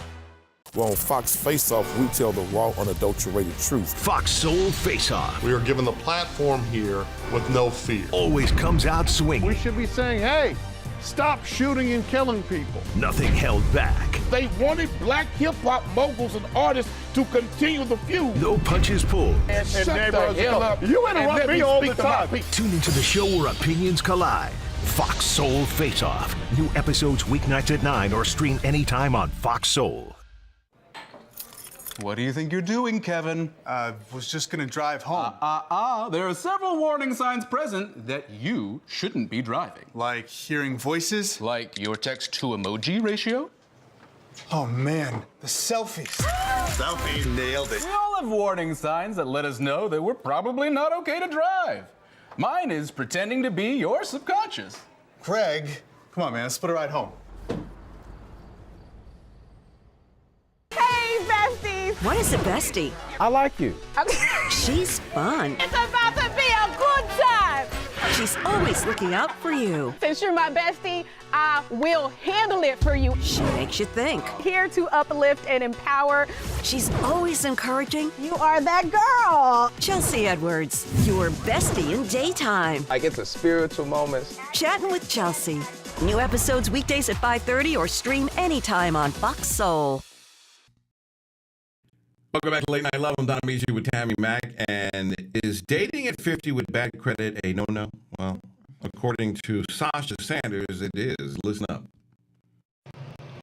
Dating in your 50s and you don't have your together, you got bad credit, you don't got your own place, you don't have a car, you living with a family member, you shouldn't be dating. I'm sorry. I just had a guy inbox me on my Facebook saying when I made the video about women dating men in prison, he was saying that he out here, he a decent guy, he loving, he passionate, you know, he do anything for his woman, but he running into challenges because right now he's in his 50s, his credit is messed up, he don't have a car, he's looking for a job, and he live with his mom. But he has so much to offer. What do you have to offer? What do you have to offer? Take that time and get your together. No one's saying he don't deserve a loving relationship, but he needs to focus on getting his together. And the same thing with men. If y'all running into ladies at this age, I'm saying this grown-ass age, not the young girls, this grown-ass age at 50 plus, they need to get their together too. I'm sorry. We too old to be out here focusing on dating. Get together. Am I wrong for saying it? I'm sorry. I'm not. What she said. Jade Warshaw suggests asking the right questions about debt before partnering with someone. I have started dating a girl, and I have found out recently that she is close to $150,000 in student debt. So I don't have any debt. I've been kind of proud of that, and I've been finding that as I'm going through this relationship that's been a big deal for me, I think. Mm-hmm. So I'm just trying to figure out how much do I factor that into the way I guess, pursue this relationship, and then two, how do I talk to her about it? Have you asked her what her philosophy on debt is going forward? So I haven't straight out asked her how she feels about it. If I were you, this is just what I would do. I'd want to do a little bit of undercover detective work. So I'd probably ask her a little bit more about her views before I revealed all of my views, because I would not want her to say something to appease me. I'd want to know the full business, and then I'd say, well, here's the way I feel, you know, and then see where the conversation goes from there. I wouldn't not continue a relationship with somebody because they had debt, but I would not continue with the relationship with someone if they had an opposing view from that point going forward. I feel like we're getting money shamed in this society, because you had a couple of bad runs, and your Capital One payment is 60 days late. Well, here's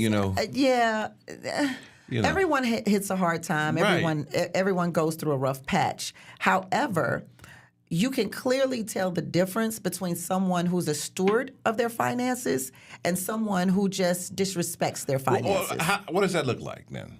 Well, if you're a steward of your finances, your credit score probably won't be low. Because you have, and there are exceptions. Please let me say that. There are exceptions, right? If you've gone through a divorce and you've had to split assets and things of that nature, of course, right? Perhaps I think they put child support on your credit report now. So perhaps you've gone through a child support situation, but if you're paying your child support, there should be no bad credit there. So I think credit is it's one way to detect it, really, if you're fiscally responsible. And so there's a big difference between someone who cares about their credit and someone who, it's there, I'm working on it. When I work on it, I work on it. Mm-hmm. Those are two different level of people. And so they won't gel together because of the financial differences. You know what I mean? Mm-hmm. I don't know. I mean, it's I think it's different for men and women when it comes to situations. It's different for different people. Yeah. You know what I'm saying? And that's why I'm saying it's important to, I used to say, and I get this from my mother and other people in my family would always say, I'm broke. I'm broke. I'm broke. I'm broke. And so I grew up saying I'm broke. I noticed my son says I'm broke. So this I'm broke thing, I kind of grew up just saying it. Well, what you say in your head becomes reality. And so when I met my husband, he was like, why do you say you're broke? Why do you say that? And I said, because I am broke. He's like, but you're not. And so that kind of like just opened my eyes to, oh my God, I've been prophesying being broke, myself being broke. And so it's what comes out of your mouth. Like, it's not that I was rich or am rich or wealthy, but I'm not broke. Right. You know what I'm saying? And so I think that's something that Black people have we've kind of taken control of that word, like the N word, and said, we broke, I'm broke. We should stop claiming that for ourselves, whether we're making $10 an hour or $75 an hour. Broke is not what you are. I'm economically disadvantaged. Hey, look, you rolling in the dough. That's what you are. Join this conversation right now. Call us 310-369-0400. You might end up sharing your own story. You can click our QR code if you want to chat with us and have us see your face while you do it. We'll do that too. And you can go on YouTube and chat with us. Put something in the chat. Let us know how you're feeling, okay? Your thoughts on the show. More Late Night Love when we return.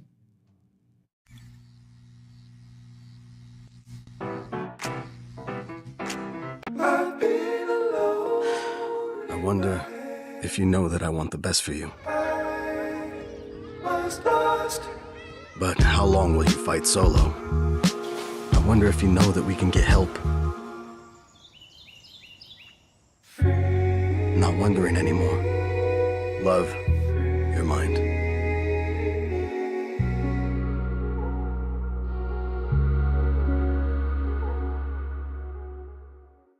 I was a quarterback at Hardaway High School. College first round draft pick. During the football season, I would stop eating. But I didn't know I was depressed. We didn't have any education behind what mental health was. I started to learn it starts here first. If this is together, I'll be better as a father and as a husband. We have to redefine what being a strong man is and heal, love your mind. Ready to lose track of time the best way possible? Rolling! From the funniest videos to the wildest things online, we do the scrolling so you don't have to. It's Usher. He had that synthetic hair melting. You hear me? Why y'all talking about that lady hair like that? Ain't he alone? Catch us every weeknight, 7 p.m. Central on Fox Soul. Louder for the people in the back. As we work to get through these times together, you may not be thinking about blood donation, but blood is needed to save the lives of people who are sick with a range of illnesses. It's easy and safe to give. If you are in good health, please donate. We need heroes now. Visit redcrossblood.org to schedule an appointment. Welcome back to Late Night Love. I'm Donna Beachy with Tammy Mack, and we got some stuff in the chat. Yep, jump into the conversation on the Facebook page. I'm sorry, on the Late Night Love YouTube page. Facebook. Keith Cody says the woman in the bathroom talking about broke love. She's definitely broke AF. Look at the green plastic shower curtain. It's giving me cheap and broke. Not the green plastic shower curtain. And what was she talking about? Oh, that was the Wall Street girl, broke right? Love? Yeah, she said, I will never fall in love with someone who's broke because I can't pay my gas bill with a hug. Okay. You know, I mean, listen, what are you going to do? Well, she's not homeless, and that's the important part. What? I said she's not. Oh. Shanera Good gets honest about not dating while paying off debt. Watch this. I spent a full year doing everything right to pay off debt. No travel, no dinners out, no joy. And honestly, it was one of the most miserable years of my entire life. I thought that if I just pushed hard enough, if I cut everything out, I'd feel better once the numbers started dropping. But all I felt, quite honestly, was isolated and burnt out. And if I'm being really honest with myself, ashamed. I've made some questionable financial decisions. Yes. Okay. And I will carry that. I will own that. And I will admit that hand to God. But I also carried this shame around being in my 30s with friends who own, $1 million homes and have growing families and don't have this financial weight hanging over their heads. it just messes with her head. It messed with my head. It still does. Will someone want to build a life with me while I'm still paying off debt? Am I delaying having kids because I'm trying to fix my past mistakes? Why does everyone else make it look so easy? These are the thoughts that live rent-free, on repeat, constantly just going through my head. But here is what I've come to realize. Sacrificing my entire life in the name of debt freedom isn't healing anything. It's just reinforcing this idea that I have to punish myself for my past. Well, I also think there is another thing that a lot of people aren't putting or talking about is that when you are in a marriage and you're a couple, if you've got two incomes, that can help to go pay off things and you can live a better lifestyle compared to you're a single person living in society with one income and you're burdening the financial burden of living in America, which is very expensive. You have two incomes. You can probably buy a house, maybe get that $1 million house that she's talking about. You could probably save more money together with your partner.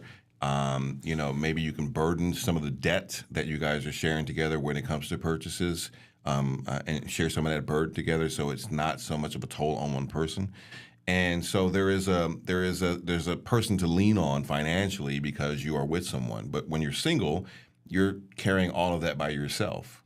Well, you're also carrying yourself by yourself. Yeah. When you are in a marriage, you 9 times out of 10 have kids too. Yeah. So the household itself becomes more expensive.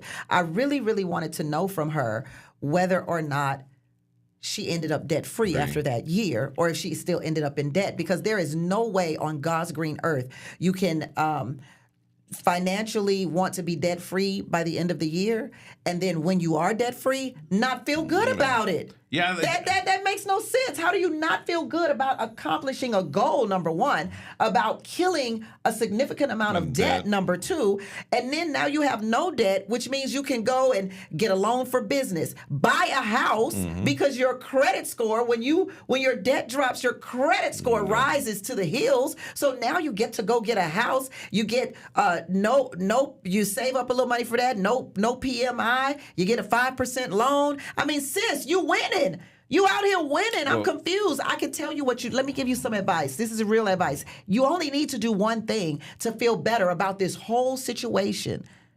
Get off of social media. Your friends ain't doing that good. Or go to Bloomingdale's. You know what? Both. That sounds like fun too. Or H&M, as B. Simone would say. We're counting down to the end of tonight's Late Night Love. Do not go nowhere.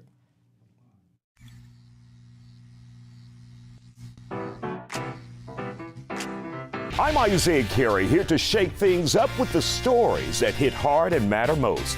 Here on The Factor, we cover news with grit and authenticity. We challenge the status quo and get down to real talk and bold discussions. Join us as we amplify the voices that disrupt, inspire, and lead the charge for change. Your story is power, and we're here to unleash it. The Isaiah Factor Uncensored. New episodes weeknights at 9:30 or stream anytime on Fox Soul. I wonder if you know that I want the best for you. But how long will you fight solo? I wonder if you know that we can get help. Not wondering anymore. Love, your mind.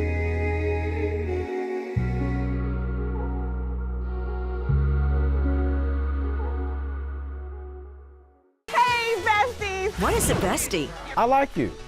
She's fun. It's about to be a good time. She's always looking out for you. Since you're my bestie, I will handle it for you. She makes you think. Here to uplift and empower. She's always encouraging. You are that girl. Chelsea Edwards, your bestie in daytime. I get the spiritual moments. Chatting with Chelsea. New episodes weekdays at 5:30 or stream anytime on Fox Soul.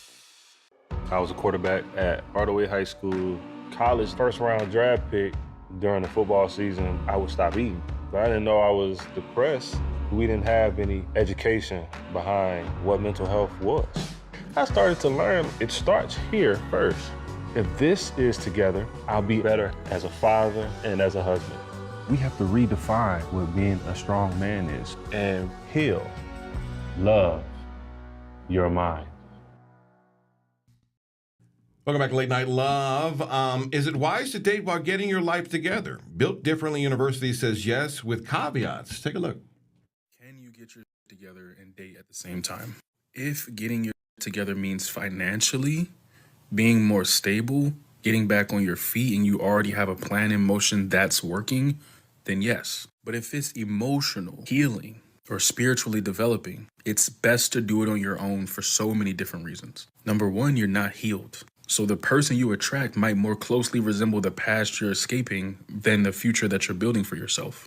And number two, when you're healing is when you're your most vulnerable and impressionable. So this damn well better be a good person because they're going to influence a lot of what you think and feel moving forward. That connection you have when you're vulnerable holds a lot of weight in your decision making because you don't trust yourself yet.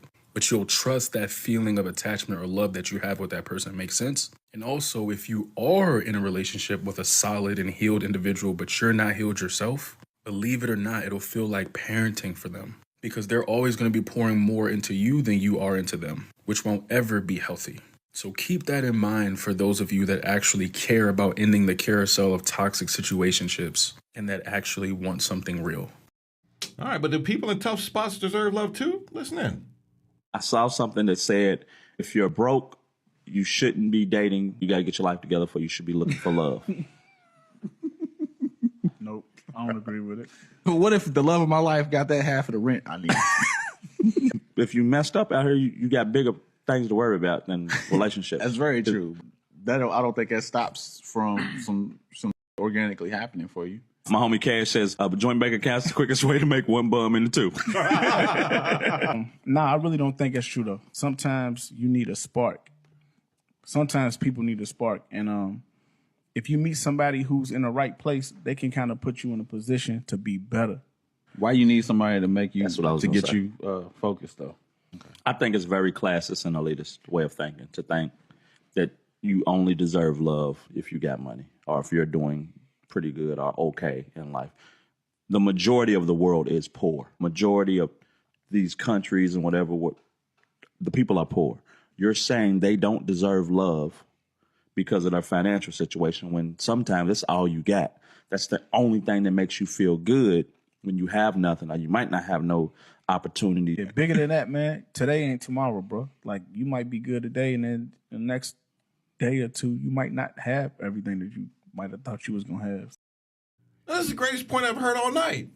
The majority of the world is poor, and they deserve love. Poor, but not broke. Okay, well, I mean... This is reminding me of the homeless people who ask for vegan dishes. Should a person not have a vegan diet just because they're homeless? And listen, that happened to me. I was leaving a barbecue spot. I was walking down the street. The guy was like, "Hey, man, you got some food?" And I was like, I just happened to have these wings in my hand from the barbecue spot. I said, "Here you go, brother." He took it. He looked at it.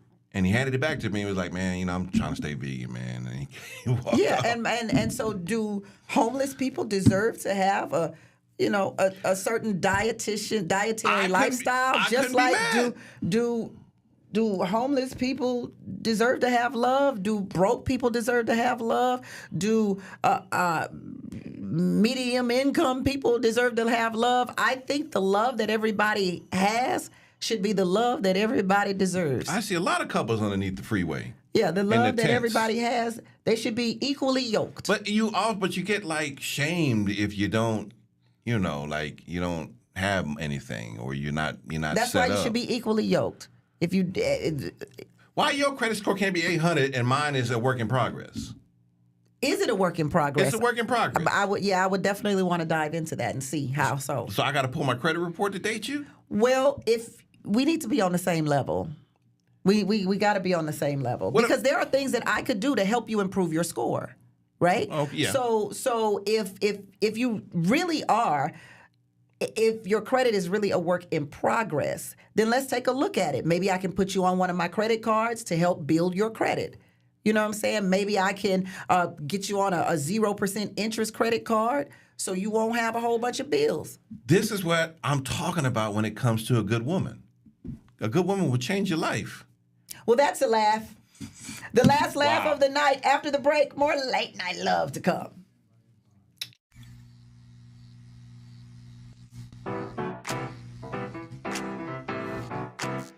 Well, on Fox Face Off, we tell the raw, unadulterated truth. Fox Soul Face Off. We are given the platform here with no fear. Always comes out swinging. We should be saying, hey, stop shooting and killing people. Nothing held back. They wanted black hip-hop moguls and artists to continue the feud. No punches pulled. And shut the hell up. You interrupt me all the time. Tune into the show where opinions collide.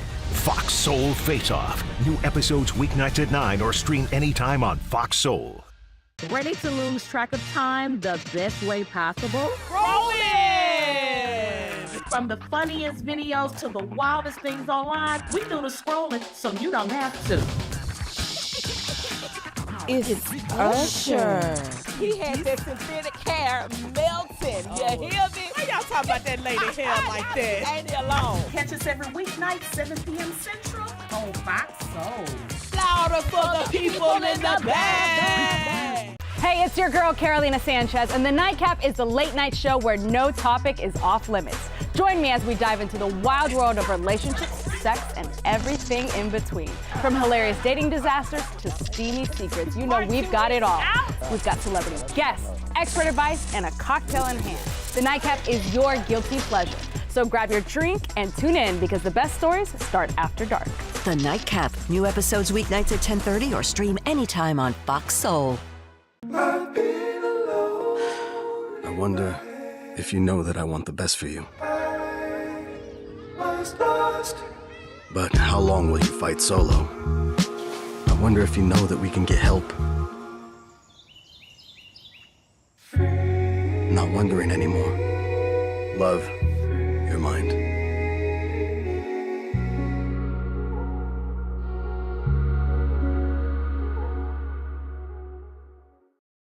Welcome back to Late Night Love for our last laugh of the night. Miami Got Jokes shares when women lose their jobs versus men lose their jobs. This might make you giggle. Take a look. Babe, I have something to tell you, and it's bad news. What's up? I just got fired at my job. Oh, you got fired? Yeah, unfortunately. Babe, don't even worry about it. You sure? Of course, man. That's why I'm here. I got you. I'll take care of you. Oh, babe, that's so cute. Because I know you'll do the same for me. Aw. Babe, what's wrong? Why are you looking so depressed like that? Babe, man, I got some bad news. What's wrong, baby? Talk to me. I lost my job.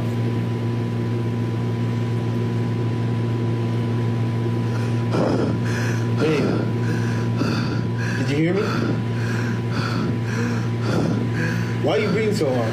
Hello, 911? Why are you I would like to report an emergency. I have an unemployed stranger in my house. What are you doing? Please send help. I just lost my job. I thought you had my back. Oh my God. Yours. I have an unemployed stranger. Please send help. He's so broke. Oh my goodness.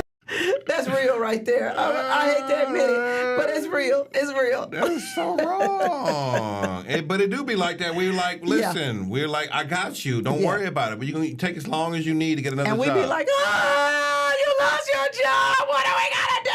I got to get out of here. I just need a break. I'm going to live with my mama. Wow. I got to shout out to my hubby. Yeah. Downtown Jackson Brown. He is a radio host, and his radio show, Southern Soul Slam, is all over the country at 13 radio stations, and he just picked up one on the West Coast, KDEE 97.5. You can join him on his show on Saturdays, 8 a.m. to 10 a.m. He's going to be putting down that good old Southern Soul classic music and the new stuff as well, like the Wedding Fans at Boots on the Ground, like the King George music. His show right now is, I think he's in like 14 different markets across America. So yeah, anybody out there want to pick up the show, it's a hot show. It really is good. And this is why we want a woman. Yeah, congratulations on getting on the West Coast, babe. Yeah. Yes. All right, another late night love in the books. Tammy, what's your takeaway from tonight's conversation? I suggest, ladies, my takeaway is don't nobody be broke. I don't know. That's what it seems like. It's my takeaway. Nobody be broke. No, okay. My takeaway for real. Your takeaway is what? No, go ahead. No, I'm just...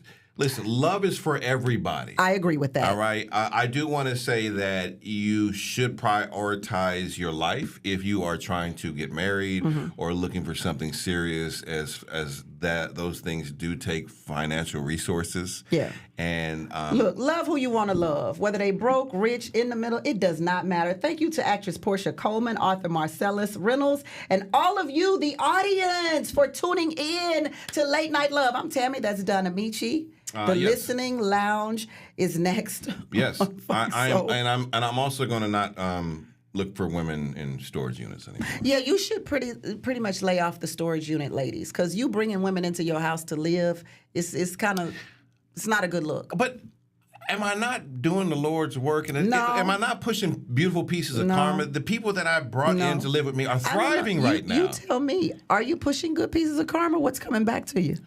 Well, my mama did get sick. My friend's dog just died. Oh, Lord. One of my cats died a couple years ago. Oh, I was going to say another cat died? No, one of my cats died, yeah. Yeah, maybe stop bringing them into your home. No more That's not working out for you at all. Okay. It's not working out. I don't know what to say. Well, we had a good time, though. We had a fantastic time today. Once again, actress Porscha Coleman, love her, and also Marcellas Reynolds. Go pick up his book, Supreme. It's three books. Series of Supremes. Okay. And DM him, and he'll sign, and you can buy them directly from him. Yeah. And thank you, the audience, for tuning in. You're Tammy Mack. I'm Donna Michi. I'm Late Night Tammy Mack. Love. He's Donna Michi. This is Late Night Love. The Listening Lounge is up next, and on Fox Soul. And good night. You guys be safe. Late Night Love.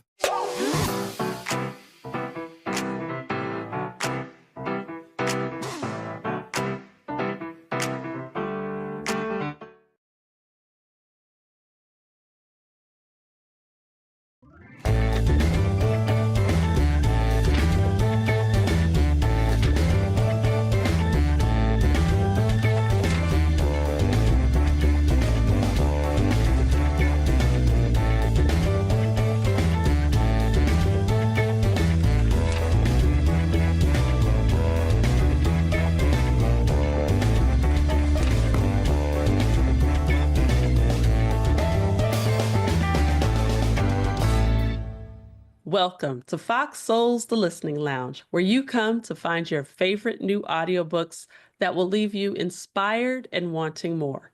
I'm your host, Derica Abraham. This week, we're showcasing Emily Rumble's Bibliotherapy in the Bronx, a love letter to healing through stories that blends memoir